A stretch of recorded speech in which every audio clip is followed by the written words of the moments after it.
ಓಂ ಶ್ರೀ ಗುರುಭ್ಯೋ ನಮಃ. ಫ್ರೆಂಡ್ಸ್, ಎಲ್ಲರಿಗೂ ನಮಸ್ಕಾರ. ಸಿಂಹರಾಶಿಯ ಆತ್ಮೀಯ ಬಂಧುಗಳೇ, ಸಿಂಹರಾಶಿಯವರು ಸಹಜವಾಗಿ ನಾಯಕತ್ವದ ಗುಣಗಳನ್ನು ಹೊಂದಿದವರು. ನೀವು ಎಲ್ಲೆಡೆ ಗೌರವ ಮತ್ತು ಸ್ಥಾನಮಾನವನ್ನು ಬಯಸ್ತೀರ. ಆದರೆ ವಿಡಿಯೋದಲ್ಲಿ ತಿಳಿಸಿರುವಂತೆ ನಿಜವಾದ ಶಕ್ತಿ ಇರೋದು ನಿಮ್ಮ ಅಧಿಕಾರದಲ್ಲಿ ಅಲ್ಲ, ಬದಲಾಗಿ ನೀವು ಇತರರನ್ನು, ವಿಶೇಷವಾಗಿ ಸ್ತ್ರೀಯರನ್ನು ಹೇಗೆ ನಡೆಸಿಕೊಳ್ತೀರಿ ಎಂಬುದರಲ್ಲಿ ಇದೆ. ಸಿಂಹರಾಶಿಯವರು ಅಳವಡಿಸಿಕೊಳ್ಬೇಕಾದ ಜೀವನ ಸೂತ್ರಗಳು. ಅಹಂಕಾರವನ್ನು ದೂರ ಇಡಿ. ಸಿಂಹರಾಶಿಯವರಿಗೆ ಕೆಲವೊಮ್ಮೆ ಅಧಿಕಾರದ ಮದ ಅಥವಾ ಅಹಂಕಾರ ಕಾಡಬಹುದು. ಆದರೆ ವಿಡಿಯೋದಲ್ಲಿ ದೇವಿಯು ಸತ್ಯವಂತರಿಗೆ ಮತ್ತು ವಿನಯಶೀಲರಿಗೆ ಮಾತ್ರ ಒಲಿತಾಳೆ ಅಂತ ಎಚ್ಚರಿಸಲಾಗಿದೆ. ನೀವು ಎಷ್ಟು ವಿನಯದಿಂದ ಇರ್ತೀರೋ ಅಷ್ಟು ವೇಗವಾಗಿ ದೇವಿಯ ಕೃಪೆಗೆ ಪಾತ್ರರಾಗ್ತೀರ. ಸ್ತ್ರೀ ಗೌರವವೇ ನಿಮ್ಮ ಕಿರೀಟ. ನಿಮ್ಮ ಮನೆಯಲ್ಲಿರುವ ತಾಯಿ, ಪತ್ನಿ ಅಥವಾ ಮಗಳು ದೇವಿಯ ನವರೂಪಗಳು.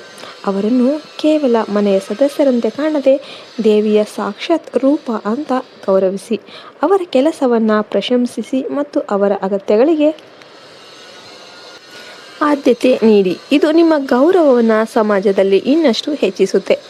ಪ್ರಾಮಾಣಿಕ ಹೂಡಿಕೆ. ಸಿಂಹರಾಶಿಯವರು ದೊಡ್ಡ ಕನಸುಗಳನ್ನು ಕಾಣ್ತಾರೆ ಮತ್ತು ದೊಡ್ಡ ಮಟ್ಟದಲ್ಲಿ ಹೂಡಿಕೆ ಮಾಡೋದಕ್ಕೆ ಇಷ್ಟಪಡ್ತಾರೆ. ಆದರೆ ವಿಡಿಯೋದಲ್ಲಿ ಹೇಳಿರುವಂತೆ ಅಡ್ಡದಾರಿ ಅಥವಾ ಶಾರ್ಟ್ಕಟ್ ಹುಡುಕುವ ಬದಲು ನಿಮ್ಮ ಕಠಿಣ ಪರಿಶ್ರಮವನ್ನೇ ನಂಬಿ. ಅನ್ಯಾಯದ ಹಣ ನಿಮ್ಮ ಬಳಿ ನಿಲ್ಲೋದಿಲ್ಲ. ಅದೃಷ್ಟ ತರುವ ಸರಳ ಪರಿಹಾರಗಳು. ಮನೆಯ ಪ್ರವೇಶ ದ್ವಾರದ ಶುದ್ಧೀಕರಣ. ನಿಮ್ಮ ಮನೆಯ ಮುಖ್ಯ ದ್ವಾರವನ್ನು ಪವಿತ್ರವಾಗಿಡಿ. ಗಂಗಾಜಲ ಸಿಂಪಡಿಸೋದು ಮತ್ತು ದ್ವಾರದ ಬಳಿ ಸ್ವಚ್ಛತೆ ಕಾಪಾಡುವುದು ನಕಾರಾತ್ಮಕ ಶಕ್ತಿಯನ್ನು ತಡೆದು ದೈವಿಕ ಶಕ್ತಿಯನ್ನು ಒಳಗೆ ತರುತ್ತೆ. ಸೌಗಂಧಿಕ ಪೂಜೆ. ಗುಗ್ಗುಳ ಅಥವಾ ಶ್ರೀಗಂಧದ ಧೂಪವನ್ನು ಮನೆಗೆ ಹಾಕೋದ್ರಿಂದ ನಿಮ್ಮಲ್ಲಿನ ಉದ್ವೇಗ ಕಡಿಮೆಯಾಗುತ್ತೆ. ಇದು ಸಿಂಹರಾಶಿಯವರಿಗೆ ಬಹಳ ಅಗತ್ಯ, ಯಾಕೆಂದರೆ ನೀವು ಬೇಗ ಕೋಪಗೊಳ್ಳುವ ಸಾಧ್ಯತೆ ಇರುತ್ತೆ.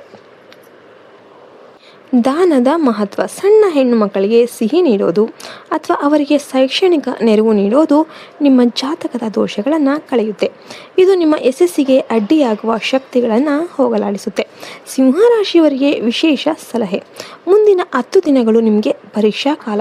ನಿಮ್ಮ ಹತ್ತಿರದವರು ಯಾರಾದರೂ ದ್ರೋಹ ಮಾಡಬಹುದು ಅಥವಾ ಕಷ್ಟದ ಸನ್ನಿವೇಶ ಸೃಷ್ಟಿಯಾಗಬಹುದು. ಅಂಥ ಸಮಯದಲ್ಲಿ ಕೋಪಗೊಳ್ಳದೆ ಸಂಯಮದಿಂದ ವರ್ತಿಸಿ. ನಿಮ್ಮ ಮನೆಯ ಸ್ತ್ರೀಯರ ಸಲಹೆಗಳನ್ನು ಪಾಲಿಸಿ.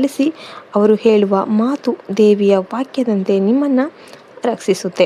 ಸಿಂಹರಾಶಿಯವರೇ, ನಾಯಕತ್ವದ ಗುಣದೊಂದಿಗೆ ವಿನಯವನ್ನು ಬೆರೆಸಿ. ನವದುರ್ಗೆಯರ ಆಶೀರ್ವಾದದೊಂದಿಗೆ ಮುನ್ನಡೆಯಿರಿ. ನಿಮಗೆ ಈ ಮಾಹಿತಿ ಉಪಯುಕ್ತ ಆಯಿತು ಅನಿಸಿದರೆ ವಿಡಿಯೋಗೆ ಒಂದು ಲೈಕ್ ಕೊಡಿ ಮತ್ತು ಜೈ ಶ್ರೀ ದುರ್ಗಾ ಮಾತಾ ಅಂತ ಕಮೆಂಟ್ ಮಾಡಿ. ಜೈ ಹಿಂದ್, ಜೈ ಭಾರತ್ ಮಾತೆ. ಹರಿ ಓಂ ತತ್ಸತ್. ಸರ್ವೇ ಜನೋ ಸುಖಿನೋ ಭವಂತು.